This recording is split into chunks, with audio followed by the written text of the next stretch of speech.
Thanks, Casey. Thank you.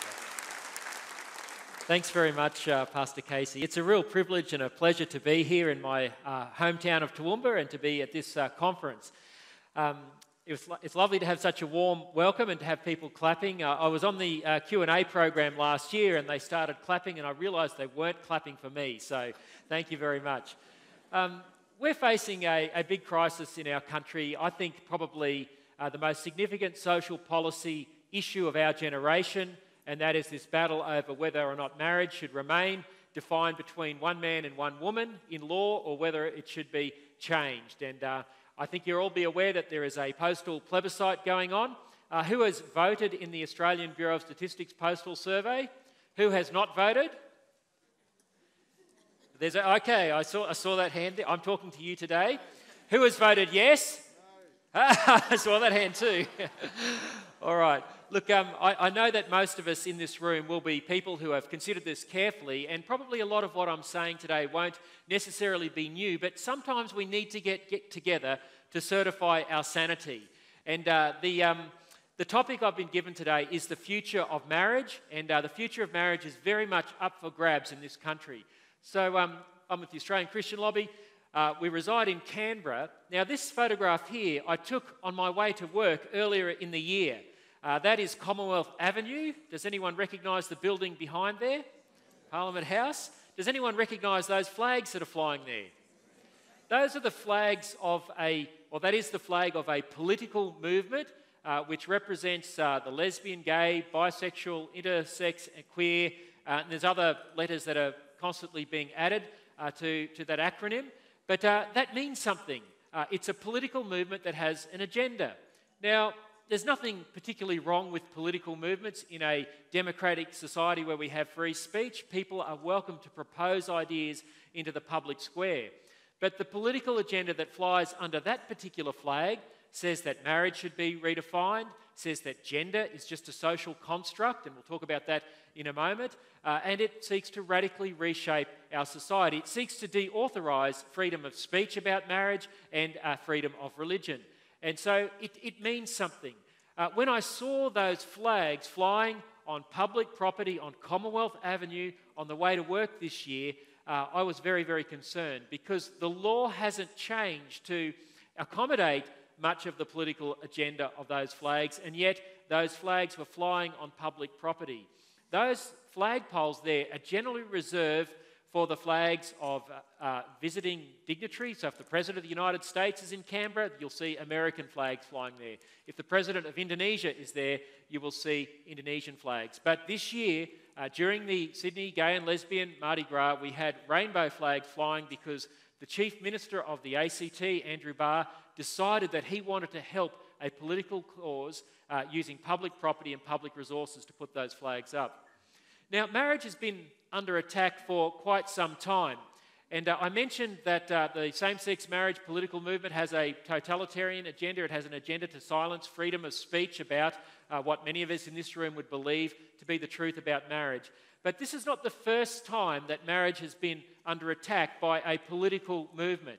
In the 1940s, Sir Robert Menzies, or he wasn't Sir in those days, he was actually the opposition leader. He was in the political wilderness when he gave this particular speech.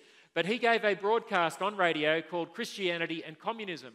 And he was worried that many in the Christian church were being seduced by communism, that even some of its leaders, and he used the phrase, some in the Christian church, including leaders, have been wooed and won by communism. He's a great orator. But during that oration, he made this comment about communism's designs on the natural family. He said, if you secure a copy of the Communist Manifesto and look at chapter 2, you will see how it embraces the abolition of the family, the abolition of what is called bourgeois marriage, the abolition of country and nationality.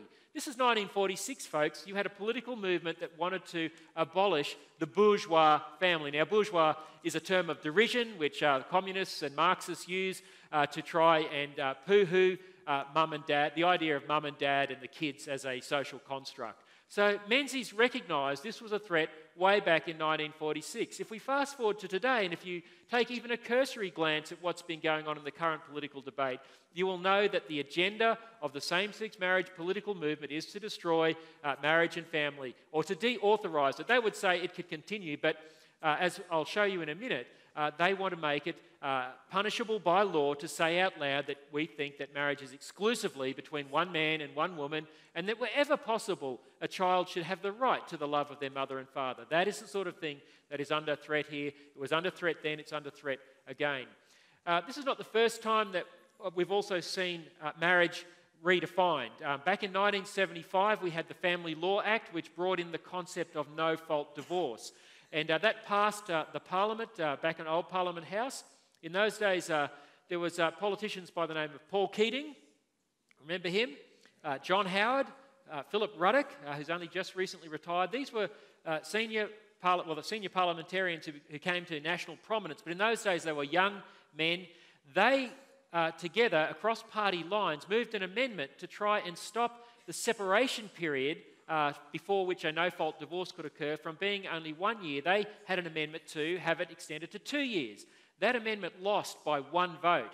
And so the Family Law Act passed, allowing divorce to occur for no fault, for no reason, not because of abuse or infidelity or anything like that, but simply because the couples wanted to dissolve their marriage after 12 months of separation. That graph shows what happened to divorce rates in Australia. There was a big spike in 1975, and it's continued at an alarmingly high level. There are consequences to public policy, to decisions that are made in Canberra in Parliament, and that's one that we are continually living with today. I think that was a major redefinition of marriage at that time, which said that marriage is no longer a lifelong covenant. It's something that can be gotten out of just as easily as a contract with your plumber. I don't want to put this up for too long, but there's some things that you just can't unsee, and I'll take that down because I think you get the picture. But that is a photograph that appeared with an article in Time magazine just last year. And it's the title there that you saw on the screen was called The Reshaping of the American Family. The person you see there is a woman who has transitioned to become a man and goes by the name of Evan. Evan decided that Evan wanted to have a baby, obviously transitioning to a man, taking cross-sex hormones and the like. Wasn't enough to kill the maternal instinct in Evan, and so Evan dialed back his, her. I don't like to use the politically correct pronouns to describe people whose biology says that they are women, and I don't mean to be disrespectful. But Evan dialed back the cross-sex hormones enough to be able to have a baby, and that photograph appeared in Time magazine last year with an article about this is the shape of the new American family. And it started off by saying that since same-sex marriage had been legalised, this is where family is going in America. If you want to look at the prophetic future of family, that is the trend in which it's going. Sorry to have done that. Back here in Australia, we've also got other people considering a radical reshaping of marriage and the family in the context of this same-sex marriage debate. Now, this is the Australian Human Rights Commission, a report which was produced under the Freedom Commissioner, Tim Wilson, a gay man, before he became the member for Goldstein recently. So his last act as Freedom Commissioner was to commission this report called Resilient Individuals, Sexual Orientation, Gender Identity and Intersex Rights. I haven't got time to unpack all that. But the significance of this report is, and it's only 2015, it's very new, it said commercial surrogacy is illegal across all of Australia. Does everyone know what commercial surrogacy is? Commercial surrogacy, for those who don't know, is where it could be a straight couple or a gay couple enter into an arrangement with a woman to carry a baby.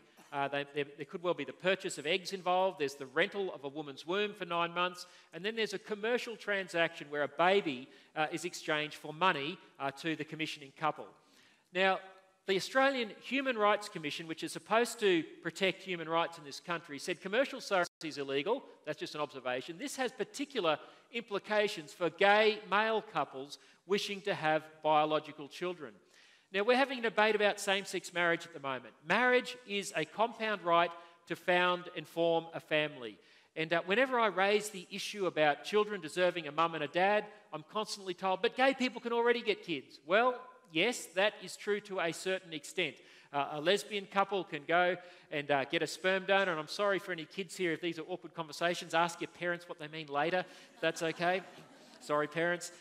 So two women can go and get sperm and they can quite easily have a child. Yes, gay people can adopt in this country, but there's only 300 children available for adoption nationally. That includes through overseas adoption. It's not really a viable option. And then there's the issue of surrogacy. Altruistic surrogacy, where no money changes hands, is legal in most states of Australia, not all. Commercial surrogacy is illegal. It's prohibited in this country. Now, the Australian Human Rights Commission has said this has implications for gay men wanting to get married. Marriage is a compound right to found and form a family. No one is suggesting that if we have a yes vote at the plebiscite, that we will have childless same-sex married couples, okay? And the Human Rights Commission recognises this. So they said while the issue of commercial surrogacy was controversial in the consultation process for this report, there was a general consensus that it required further exploration. The Australian Human Rights Commission is saying we should further explore whether we should legalise commercial surrogacy in this country. Now, let's just think about that. Globally, there's a campaign by the feminists to ban all forms of surrogacy, altruistic and commercial. I'm with the global feminists. I think it's wrong to allow a situation where a woman can be paid money, where there's an incentive for her to rent out her womb, and then for us to create a trade in human babies to satisfy the desires of any couple, gay or straight, but particularly in this case of what the Human Rights Commission is suggesting, to satisfy the desire of two gay married men to be able to found and form a family, which of course is a compound right that flows from redefining marriage. I think this is the most egregious breach of human rights, not only of the child, but also of women who inevitably end up being on the lower socio-economic scale in order to facilitate same-sex marriage and the desires of two men. This is not talked about widely in this debate, but it should be. It should be front and centre of this debate. So what I'm saying today, if we want a prophecy for what might happen if there is a yes vote, once these sort of ideas end up in government reports funded by the taxpayer, it's only a matter of time before they work their way into public policy. That will be a consequence of redefining marriage, because you cannot have marriage equality for two men without commercial surrogacy, without unfettered access to assisted human reproduction. Now, freedoms are an important thing. This gentleman on the screen is a senator from South Australia, David Fawcett. He's a great man. He chaired a parliamentary inquiry into how freedom of speech and how freedom of religion might be affected if we went down this path. This report was completed in January of this year. As the chair of the committee, David Fawcett said, "I note that if Australia is to remain a plural, tolerant society where different views are valued and legal, legislators must recognise that this change will require careful, simultaneous consideration of a wide range of specialist areas of law, as opposed to the common perception that involves just a few words in one act of Parliament." For 10 years in this debate, we've heard catch cries of marriage equality, love is love, it's just about the loving couple, please get out of the way and let them get married. Well, not so fast, folks. It's not a simple change. After an exhaustive Senate inquiry, David Fawcett and the Senate committee acknowledged that many, many pieces of legislation would be impacted upon regarding freedom of speech and freedom of religion. But this is not palatable to the same-sex marriage lobby. This quote from Chris Pycroft of New South Wales Gay and Lesbian Rights Lobby, he says, "I'm happy to have some exemptions which are really protections for religious freedom if we have a Gay Marriage Act, but let's review them after every couple of years." Now, I've been around politics long enough to know that if you build in a review to something, it means you're doing that because you really want to get rid of it down the track. And that's exactly what they're after. I could give you many other examples. Archbishop Julian Porteous, who's become a friend, is the Archbishop of Hobart, Roman Catholic. He was taken to the Tasmanian Anti-Discrimination Tribunal Commission in 2015. This is even before the law has changed, for distributing a pastoral letter that described Catholic teaching on marriage. He's probably the only person in this country to be hauled before a legal process for upholding the existing law of the land. But it's important that we remember that it was the leader of the same-sex marriage movement, Rodney Croome, prominent gay activist, who urged people to take Archbishop Porteous to the tribunal for distributing this pastoral letter. It was a gentle letter, it wasn't homophobic, it wasn't bigoted, it simply set out what everyone believed about marriage until 5 minutes ago in a document, and that was deemed to be bigotry and hatred and prejudice, and that he should be taken to the tribunal. The case was dropped after 6 months because it started to hurt the campaign for gay marriage. But it was very interesting. The Australian newspaper reported the Tasmanian Anti-Discrimination Commissioner Robin Banks saying that Archbishop Porteous had a case to answer simply for distributing church teaching about marriage. This is serious, folks. These ideas have consequences, and if we have a yes vote, you can say goodbye to freedom of speech and freedom of religion. Internationally, the new Prime Minister of Sweden, Stefan Löfven, and I'll race through this because time's getting away, but he said the other day that priests and pastors, they must do same-sex marriages or get another job. Now, that's not law yet, but when you've got a Prime Minister saying this, that's extremely serious. In the United Kingdom, where they've had same-sex marriage since 2013, the Speaker of the House of Commons, David Bercow, recently said, "We will never have equal marriage in Britain until the churches are compelled to do same-sex weddings." Now, at the moment, you'll hear all this rhetoric. You'll hear Prime Minister Malcolm Turnbull and Bill Shorten saying that will never happen in this country. That's what they said in 2013 when gay marriage was going through in Britain. Now you've got the Speaker of the House of Commons saying we can't have equal marriage unless the churches are forced. You've got the Prime Minister of Sweden saying if you won't do it, get another job. This is a one-way trajectory politically. I've said that one. Now, the other really key consequence that you would have noticed in the campaign that we've been waging with the Australian Christian Lobby Coalition for Marriage that we're a part of is that same-sex marriage will lead to radical LGBTIQ sex and gender education in schools.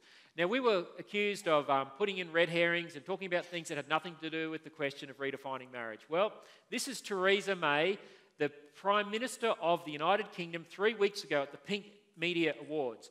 And she was saying in her speech there, you can find it on YouTube, on Google, just Google Theresa May and the Pink Media Awards. She said, "One of my proudest achievements as Home Secretary in 2013 was bringing in same-sex marriage." Then she went on to say, "But we need to keep up our action. So we are pressing ahead with inclusive relationship and sex education in English schools, making sure that LGBT issues are taught well."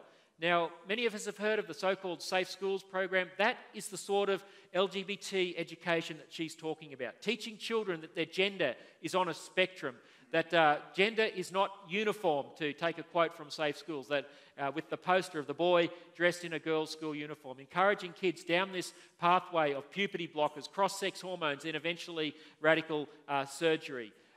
Telling kids that there's not one virginity, there is actually two, one with a bloke and one with a chick. Sorry for the crudity, but that's the sort of thing that LGBT education teaches when it's taught well. And I could give you many, many other examples. This is radical stuff, and the idea is that parents will not have the right to withdraw their children from these types of programs.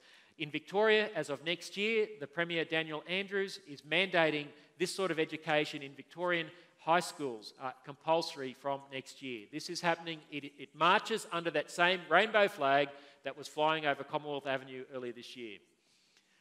The Vishnith Girls' School in Great Britain, students were not taught about gender reassignment and sexual orientation in line with the Equality Act. After gay marriage went through in 2013, they started doing audits on the school, and the report from Ofsted, the regulator, found that pupils only had a limited understanding of the different lifestyles and partnerships, and concluded that they were not given a full understanding of fundamental British values.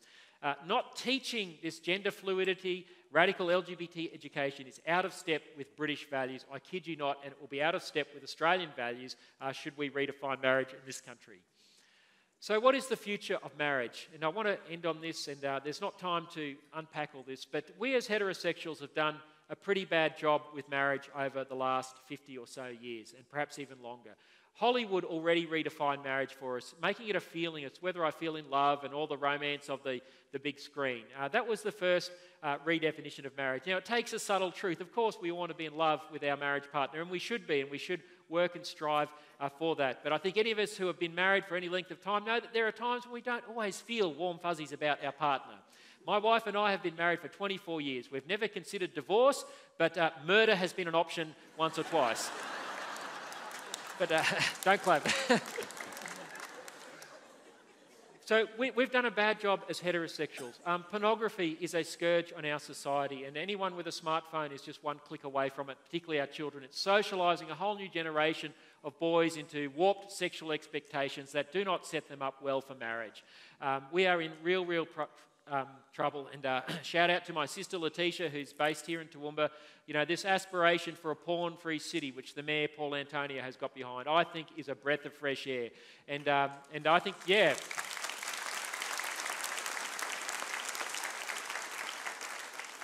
If we want there to be a future for marriage, we have to tackle this issue. Our friends in the homosexual lobby are not the ones destroying marriage. This will just be one further redefinition of many that have gone down over the last few decades. But if we want a future for marriage, we have to address this. We have to change our culture so that we are saying a yes to mothering and fathering. It's not about parenting. Mothering and fathering are important. Parenting is a non-gender term, and we're told that it doesn't matter whether a kid is raised by their mum or dad. Now, we know kids miss out on a mum and dad because of tragedy or desertion. There's always exceptions. But we need to be promoting mothering and fathering. We need to say yes to tax incentives, to income splitting, so that people who choose to raise their children at home are not disadvantaged by the childcare subsidies that occur for people who go into the workforce.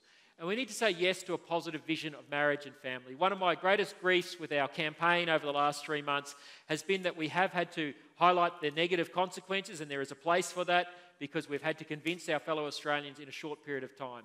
But we're really suffering from a decades-long absence from the public square of advocating a positive vision for marriage and family. And that's something we in the church must strive for, and we must find a way to bridge that gap with the wider community if there is to be a positive future for marriage and family. I think there can be, but I trust that this plebiscite process, win or lose, will be a wake-up call for all of us that we have to rebuild marriage and family in this country and go forward with a positive vision from there. Thank you very much. Thank you. That was fantastic, Lyle. We just have a few questions. Now, we recognize that some of these questions came in and then you might have alluded or even answered them, but just go ahead and you can still summarize your answers and we'll just hear them again.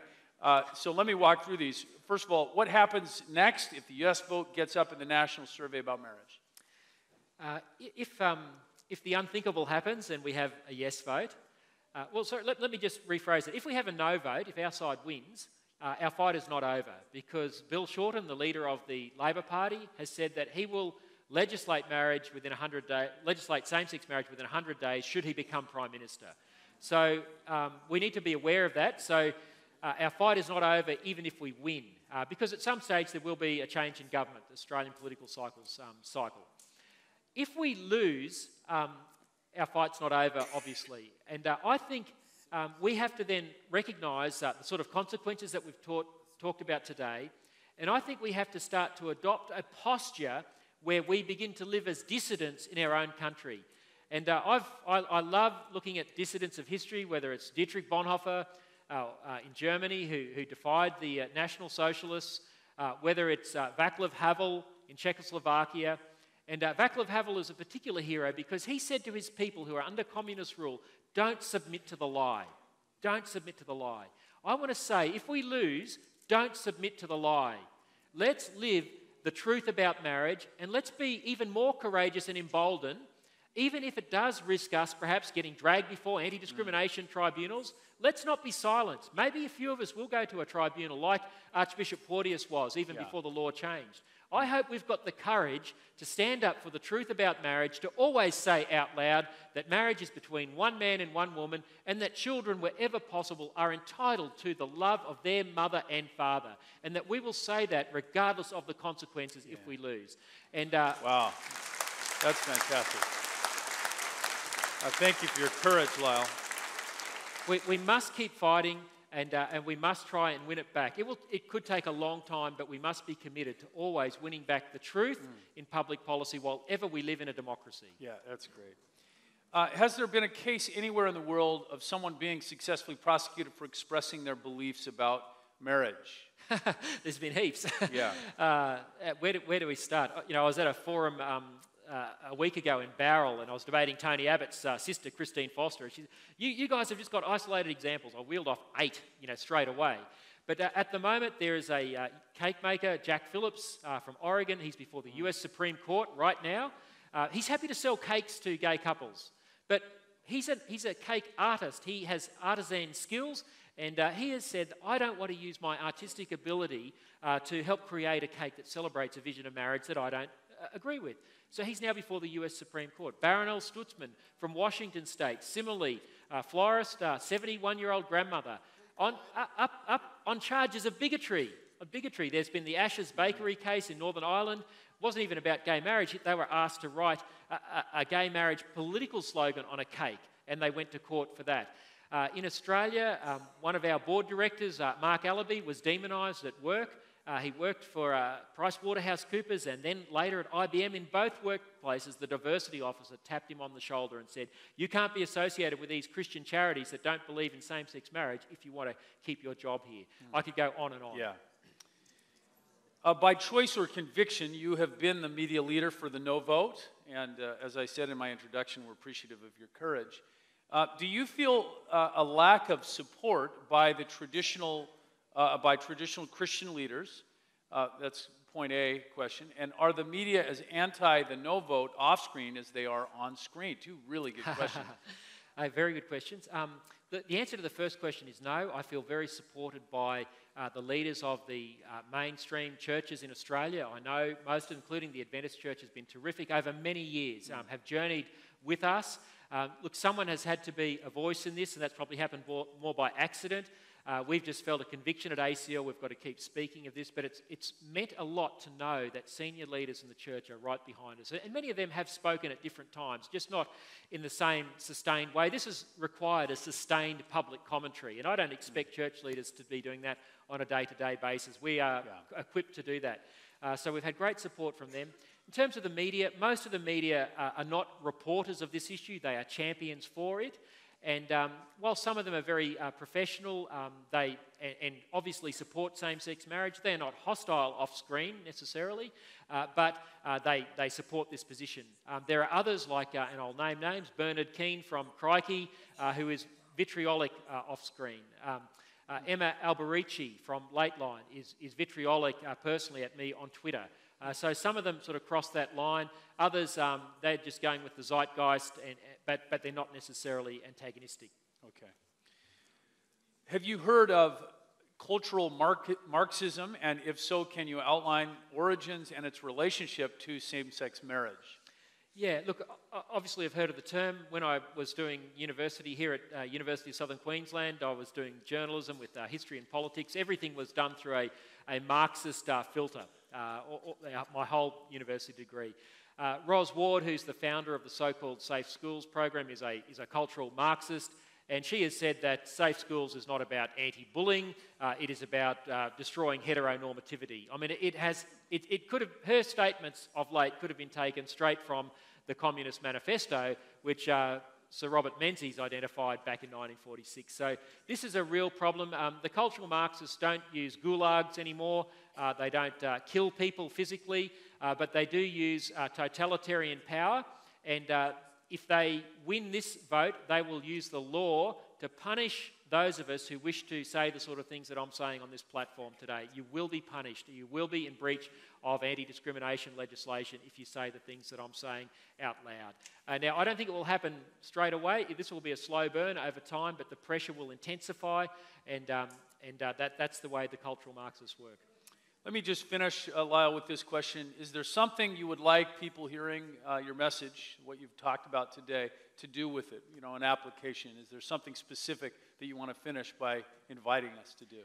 I think just to reiterate what I said earlier, win or lose, I think we need to resolve in our hearts that we are not going to go back to sleep again. Many of us in this nation have woken up at 5 minutes to midnight. This didn't just happen overnight. There's a 30-year backstory to how we got here. The other side have been working actively, using the tools of democracy, as they're entitled to do. I want to say that the days of us as Christians abdicating our responsibility in the public square, not participating in what has been set up as a participatory democracy, those days have to end. We have to get involved politically. Our agenda is not to set up a theocracy. Our agenda is to propose good ideas to our society for consideration in the public square and the democratic process. Our absence in proposing those good ideas has allowed bad ideas to flourish. That's why we're in this mess. That has to change. Would you thank Lyle Shelton for his time? We've had a wonderful time with you, Lyle. God bless you. We certainly will be praying for you in the next few days.